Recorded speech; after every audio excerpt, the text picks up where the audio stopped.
Good morning students. TTC Jodhpur के ई lecture classes के क्रम में मैं Jitendra Jakhar lecture electronics government polytechnic college Jhunjhunu से आपका पुनः स्वागत करता हूं।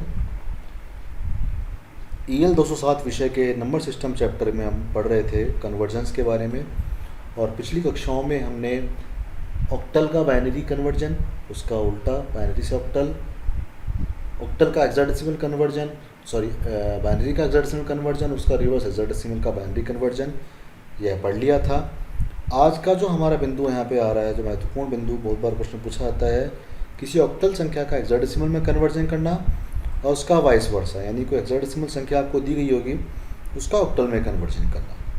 इसके नियमों के बारे में हमने बात की थी। ये हमने इतनी बात पहले क्यों करी, क्योंकि ये कन्वर्जन करने के हमारे पास में दोनों मेथड है। आप चाहो तो पहले डेसिमल में कन्वर्ट करो, बीच में आपको एक मध्यस्थ कन्वर्जन ज़रूर करना पड़ेगा। तो एक तरीका तो हमारे पास में था कि हम डेसिमल में कन्वर्ट करके फिर कन्वर्जन करें इसका, और दूसरा मेथड जो हमने पिछली क्लासेस में पढ़ा बाइनरी वाला, जो कि थोड़ा सा आसान तरीका है और सीधा कन्वर्जन हमें इसका पढ़ा कि सीधा आप उसको ऑक्टल को तो 3 बिट के रूप में लिख सकते हैं और हेक्साडेसिमल को 4 बिट के रूप में लिख सकते हैं। ये हम पढ़ चुके हैं। तो आज हम जो बात करेंगे ऑक्टल टू हेक्साडेसिमल कन्वर्जन की। नियम वही, ऑक्टल को अपन पहले जो नियम पढ़ा अपन ने बाइनरी में रूपांतरित करेंगे उस नियम के आधार पर, और उसके पश्चात उसको हम बाइनरी से हेक्साडेसिमल में कन्वर्ट करने का जो नियम हमने पढ़ा है उस नियम की सहायता से उसको हम हेक्साडेसिमल में कन्वर्ट कर सकते हैं। इसका हम उदाहरण से समझने का प्रयास करेंगे कि इसमें किस प्रकार से कन्वर्जन, हमें परीक्षा में जब प्रश्न आएगा तो आपको किस प्रकार से इसको करना है। तो उसमें आप क्या करेंगे, जैसे एग्जाम्पल हमने लिया, प्रश्न आपको इस प्रकार से एग्जाम में दिया गया होगा 75.54 और ब्रैकेट के बाहर लिखा हुआ होगा कि ऑक्टल संख्या है, और प्रश्नवाचक चिन्ह बना के और हेक्साडेसिमल में कन्वर्ट करने के लिए बोला गया होगा। तो सर्वप्रथम तो आप क्या करेंगे, इन डिजिट्स को थोड़ा सा स्पेस देके और खुला खुला लिख देंगे और उसके सामने इस प्रकार से प्रदर्शित करेंगे कि यह एक ऑक्टल संख्या है और इसको हम पहले बाइनरी में कन्वर्ट कर रहे हैं। बाइनरी में कन्वर्ट करने का नियम वही नियम है कि प्रत्येक डिजिट को उसके इक्विवेलेंट 3 बिट के बाइनरी रूपांतरण के रूप में लिखा जाता है। फिर से एक बार बोल देता हूँ कि ऑक्टल के प्रत्येक डिजिट को उसके इक्विवेलेंट या समानुपाती 3 बिट के बाइनरी रूप में लिखा जाता है। तो हम 7 का हम रूप जानते हैं, 111 होता है, 5 का 101, अगेन दशमलव के पश्चात 101 और 4 को 100।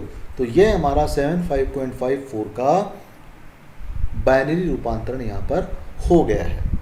अब इसके पश्चात इस बाइनरी को हमें हेक्साडेसिमल में कन्वर्ट करना है, तो इसको हम दोबारा इसको थोड़ा सा ओपनली लिख देंगे स्पेस देकर, और उसके पश्चात हमें हेक्साडेसिमल का नियम पता है कि दशमलव से दाएं और बाईं ओर हम हेक्साडेसिमल में बनाने के लिए 4 बिट के पेयर बनाते हैं, और अंतिम पेयर जो होता है उसमें यदि कोई भी बिट कम पड़ रही है, 4 का नहीं बन पा रहा है, तो उतने शून्य हम लगा देते हैं।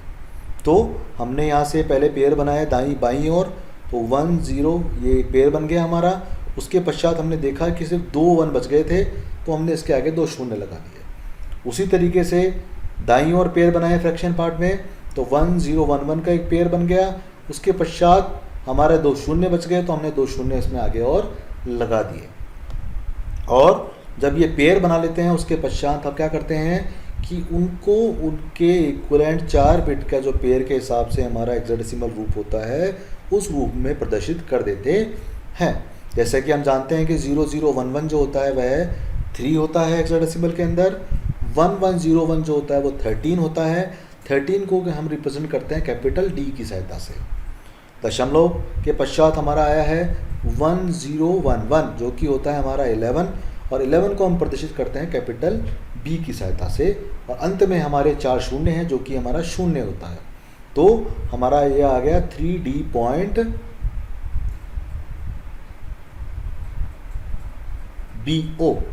B0। तो ये हमारा यहाँ पे उत्तर आ गया। इसको हम फाइनली हमारे उत्तर के रूप में प्रदर्शित कर देंगे। 75.54 ऑक्टल संख्या जो हमें प्रश्न में दी गई थी उसका हेक्साडेसिमल रूपांतरण हमारा हो गया 3D पॉइंट B0, और ये ब्रैकेट बंद करके हम 16 इसको लिख देंगे। यहाँ आपने देखा होगा कि यदि हम इसी प्रश्न को डेसिमल में रूपांतरित करते और फिर हेक्साडेसिमल में रूपांतरित करते तो वह थोड़ा सा कठिन प्रक्रिया होती, लेंदी प्रक्रिया होती। और इस बाइनरी की सहायता से हमने जब इस प्रश्न को किया तो यह तुलनात्मक रूप से सिर्फ हमारा 3 या 4 लाइन का उत्तर ही रह गया है। तो जब भी आप इस मेथड को काम में लेके उत्तर लिखें तो मेरा एक सलाह आपको है कि आप ये स्टेटमेंट ज़रूर लिखें, साथ साथ के अंदर ये निर्देश ज़रूर लिखें कि आपने किस प्रक्रिया को कैसे किया है। यदि आप ये स्टेटमेंट जो मैं बोल रहा हूँ ये नहीं लिखेंगे कि किस प्रकार से 3 बिट के समानुपाती लिख रहे हैं, फिर 4-4 बिट के पेयर बना रहे हैं, तो यह आपके उत्तर का जो एग्जामिनर है उसके सामने एक अच्छा चित्रण नहीं करता। उसको ये लगता है कि आपने हो सकता है नकल भी करी हो।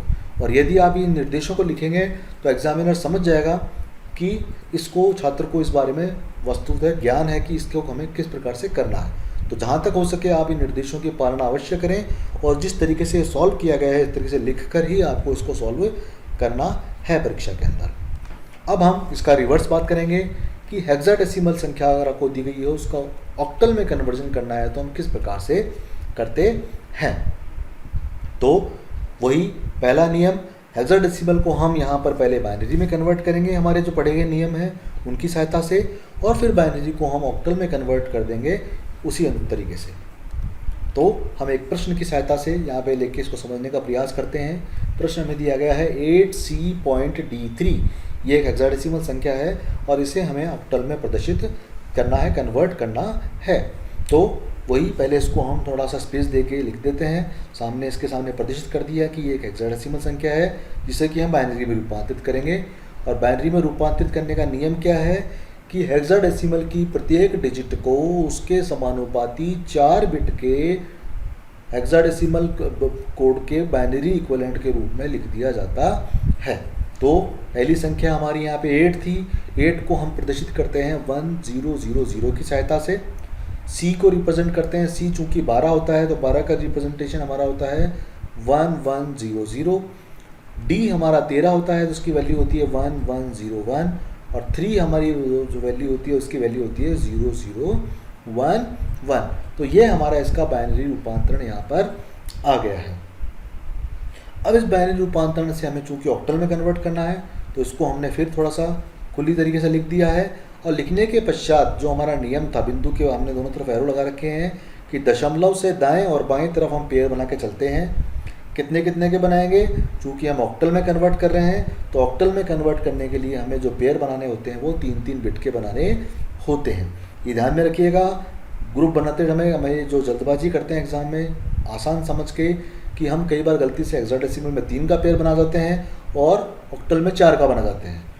तो इस गलती को ध्यान में रखते हुए कि ऐसी गलती ना हो जाए, उसी आधार पे आपको ये करना है। तो ऑक्टल में रूपांतरित करने हैं, 3-3 के पेयर हमको बनाने हैं। तो दशमलव से इस तरह बनाते हुए चले हम, और अंत में हमने देखा कि इस पेयर में सिर्फ 2 ही बिट बची थी तो हमने एक शून्य लगा दिया, और इसी भांति इस तरफ भी हमारी 2 ही बिट बची थी तो हमने एक शून्य लगा दिया। बिना शून्य लगाए, फिर मैं दोहरा रहा हूँ, शून्य इस तरफ ज़रूर ही लगाना है, नहीं लगाओगे तो उत्तर आपका हर स्थिति में गलत हो जाएगा। क्यों? क्योंकि अगर आप शून्य नहीं लगाते, यहाँ 1-1 काउंट करते तो उत्तर 3 आ जाता, और 1-1-0 लगा दिया हमने तो ये यहाँ पे 6 बन गया हमारा। तो ये ज़रूर ध्यान में रखना है। फिर इनको उनके ऑक्टल रूप में लिखना है, जैसा कि हमने लिखा 0-1-0 जो होता है हमारा 2 होता है, 0-0-1 हमारा 1 होता है, 1-0-0 हमारा 4 होता है, 1-1-0 6 होता है, 1-0-0 4 होता है, और 1-1-0 हमारा 6 होता है। तो ये इसका ऑक्टल कन्वर्जन हो गया। इसको हमने लिख दिया 214.646, ये इसका ऑक्टल कन्वर्जन हो गया।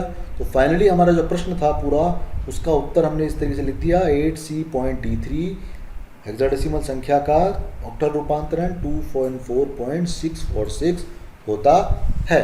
तो इस प्रकार से हमने जो हमारे नंबर सिस्टम में जो महत्वपूर्ण कन्वर्जन्स थे वो सारे पढ़ लिए हैं। 5-6 प्रकार के जो हमारे कन्वर्जन्स थे उनके वाइस वर्सा थे, उनकी बात कर ली। मैं सोच रहा हूँ कि आप उसको ज़रूर देखेंगे, पढ़ेंगे, और जो सबसे महत्वपूर्ण बात है 4 से 5 प्रश्न लेकर और इनको आप करने का प्रयास करें, रिवर्स कन्वर्जन करने का प्रयास करें।